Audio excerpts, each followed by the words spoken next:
नमस्कार दर्शकों, अखंड भारत शक्तिपीठ के यूट्यूब चैनल में मैं आपका स्वागत करती हूँ। जैसा कि आप आज 5वां दिन है, हम रोज एक ज्योतिर्लिंग की कथा अपलोड कर रहे हैं। तो आज वैद्यनाथ ज्योतिर्लिंग की कथा हम दीदी जी से सुनेंगे। वीडियो में आगे बढ़ने से मैं आप सभी लोगों से रिक्वेस्ट करूंगी, अगर आपको हमारे वीडियो अच्छे लग रहे हैं तो आप चैनल को सब्सक्राइब कर सकते हैं, वीडियो को लाइक एंड कॉमेंट्स कर सकते हैं और अपने फ्रेंड्स एंड फैमिली के साथ शेयर भी कर सकते हैं। और अगर आपको कोई कथा सुननी है तो आप हमें उसके लिए भी कॉमेंट्स कर सकते हैं। सो जय श्री राम दीदी जी। जय श्री राम, जय जय श्री राम। सभी प्यारे दर्शकों को जय जय श्री राम, हर हर महादेव। आशा करते हैं कि आप सभी लोग कुशल मंगल से होंगे। दीदी जी, जैसे कि आपको पता है आज हमारा 5वां दिन है, तो आज वैद्यनाथ ज्योतिर्लिंग की आप हमें कथा सुनाइए। जैसा कि सभी हमारे प्यारे दर्शकगण जो ज्योतिर्लिंग है और उसकी कथाएं 12 ज्योतिर्लिंग को हम द्वादश ज्योतिर्लिंग भी कहते हैं और उनका प्रति दिन एक एक वीडियो आप सब लोगों तक पहुंच रहा है।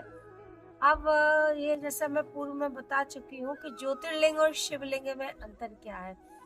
कई लोगों ने दोबारा पूछा था इस विषय को, तो मैं दोबारा फिर से आपको बता देती हूँ इस वीडियो में कि ज्योतिर्लिंग जो है वो जहाँ पर महादेव ज्योति के रूप में प्रकट हुए, भक्तों को आशीर्वाद और वरदान दिया, तो उनको ज्योतिर्लिंग के रूप में वो जहाँ स्थापित हो गए स्वयं महादेव के द्वारा आशीर्वाद दे करके, वो ज्योतिर्लिंग के रूप में जैसे द्वादश ज्योतिर्लिंग कहे जाते हैं, और शिवलिंग जो मानव द्वारा या किसी अन्य के द्वारा वहाँ स्थापित किए गए वो शिवलिंग कहलाते। ये अंतर है।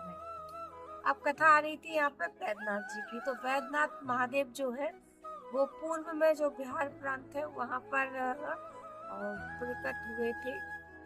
प्रकट क्या हुए थे, एक कथा आती रावण के विषय में कि रावण महादेव को लंका में स्थापित करना चाहता था। तो महादेव को पता था कि लंका में जाकर के वो रावण के कहीं, क्योंकि उसने रावण को अपने आप सभी को जानकारी होगी, रावण ने नवग्रहों को और कहते काल को भी उसने बांध दिया था अपने यहाँ पे। तो वो सभी को अपने यहाँ एक तरह से कैद करना चाहता था, पर महादेव तो उसके गुरु आराध्य थे, तो उनपे तो बस नहीं चलता कि वो बांध के रखता, पर वो चाहता था कि महादेव भी वहां रहे उसकी लंका में।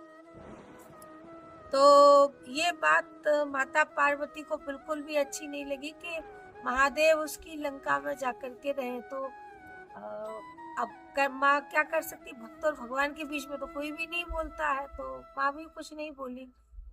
तो उसने क्या करा कि हिमालय पे जाकर के तपस्या करी, और तपस्या करने के बाद उसने एक एक करके अपने सिरों को काटना शुरू, और काट काट के उसने ढेर लगा दिया सारे सिरों का। और 9 सिर तो काट ही चुका था। महादेव वहां प्रकट हो गए, क्योंकि महादेव रावण से उस समय बहुत प्रेम करते थे और प्रयास था सुधारने का, सभी करते हैं, रावण को भी सुधारने का प्रयास था, पर उसकी तामसी बुद्धि इतनी प्रबल थी कि वो सुधरा नहीं। नारायण ने इकट्ठा उसको सुधारा, प्रभु श्री राम ये बातें पा ली।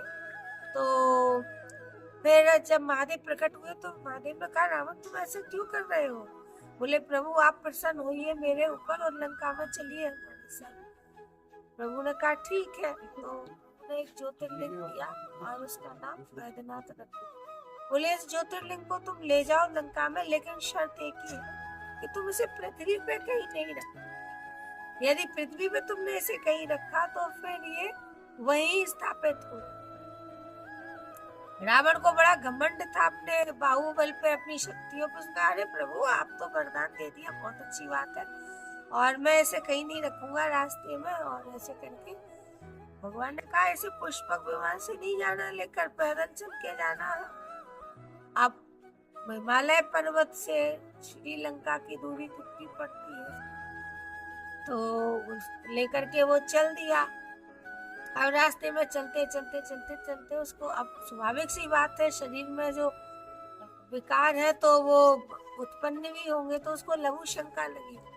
और रास्ते में लघु शंका लगी तो इस ऐसा भी आता है कथाओं में कि गणेश जी महाराज को माता पार्वती ने भेजा था कि पुत्र अपने पिता को लंका में बसने से रोकना है तो कुछ ऐसी लीला रचो जिससे वो वहां जाने से बच जाए।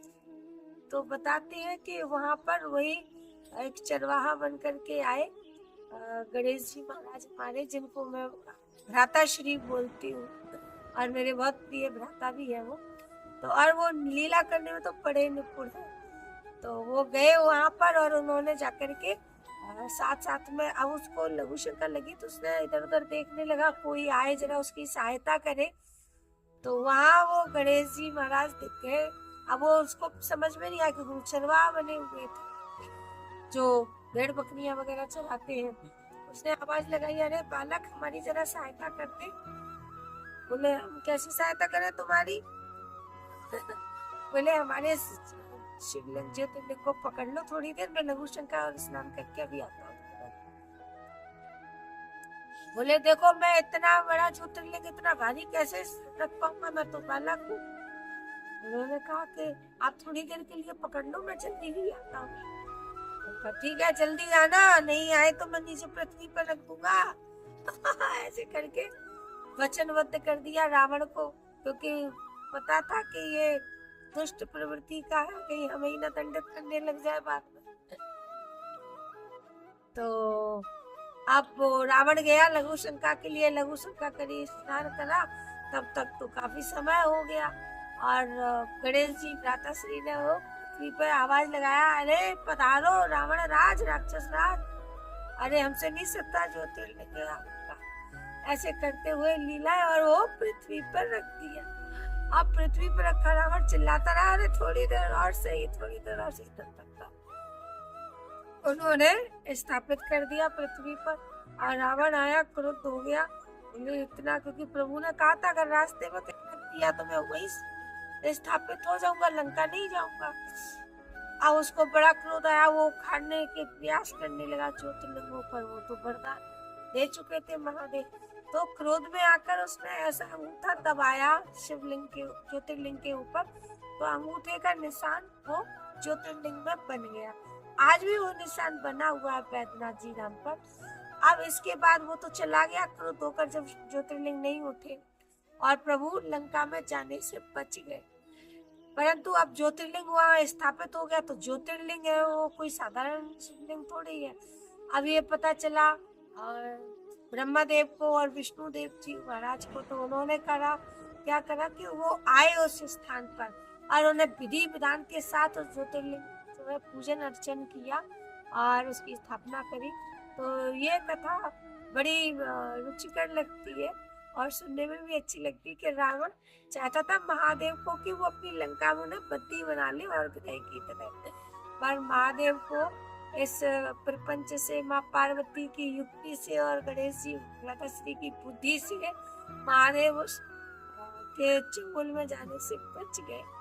और कहते हैं ना कि देखो वैसे भक्त के अधीन भगवान तो होते हैं, लेकिन वो भक्ति का बंधन होता है। रावण जिद्दी था, क्रोधी था, पर कुछ उसमें चीजें अच्छी थी, उसमें बहुत सारी चीजों की अच्छी, जैसे शिव तांडव स्तोत्र, तो कुछ चीजों की उसने अच्छी रचना की जो आज भी उसकी कृतियों में सम्मिलित है। लोग गाते हैं, विद्वान भी था, पर उसको कहते हैं ना कि कभी भी ऐसा अपराध मत करो जिस पर मतलब इस तरह का आप जो है एक वो बनाए, तो इन चीजों से बचना चाहिए। चरित्र आदर्श होता है व्यक्ति का और कुछ नहीं, तो इसीलिए चरित्र अपना अच्छा आचरण बना के रखना चाहिए। इन कथाओं से हमें यही सीखने को मिलता है कि हम कैसा जीवन जिए, कैसे हम आदर्श बने, जो एक उदाहरण बन जाए इस संसार के लिए। आप सभी ने आज 5वें ज्योतिर्लिंग की कथा ध्यान पूर्वक सुनी, उसके लिए आपका बहुत बहुत धन्यवाद। जय श्री राम, जय हर हर महादेव।